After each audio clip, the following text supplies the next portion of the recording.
कल्याण कृषी उत्पन्न बाजार समितीच्या सार्वत्रिक निवडणुकीत बाजार समितीवर महायुतीचा झेंडा फडकलाय। एकूण 18 जागांपैकी 15 जागा महायुतीच्या कोट्यात पडल्या असून 2 जागांवर महाविकास आघाडी तर 1 जागा अपक्ष उमेदवाराला मिळाली आहे। त्यामुळे कल्याण कृषी उत्पन्न बाजार समितीवर मतदात्यांनी महायुतीला एक हाती सत्ता देऊन आपला विश्वास दाखवला आहे।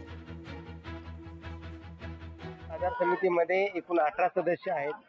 त्यापैकी एक सदस्य महायुतीचा बिनविरोध आले होते।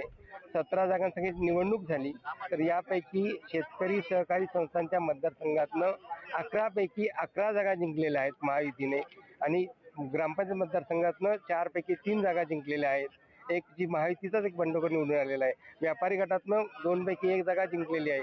अशा प्रकारे बाजार समितीने 18 पैकी 16 जागा जिंकून एक हाती सत्ता मिळवली। त्यांच्याकडे मतांचा आकडाच नव्हता आणि आमच्याकडे मतांचा आकडा एवढा मोठा होता, आमचं एकही शीट पडणार नव्हते। आणि ही सगळी करामत आमचे नेते आमदार किसन कथोरे साहेब असतील, आमचे प्रदेशचे उपाध्यक्ष प्रमोद हिंगोराव साहेब असतील आणि राज्यातल्या आणि देशातल्या सगळ्या नेत्यांचा आमच्यावर आशीर्वाद होता। ते प्रचंड बहुमताने हा शीट प्रचंड मताने निवडून आलं। खरं तर मी सर्वांचं मनापासून अभिनंदन करतो आणि सर्वांना शुभेच्छा देतो। 2 महिला प्रतिनिधी आमच्या 205 मतांनी निवडून आले आहेत।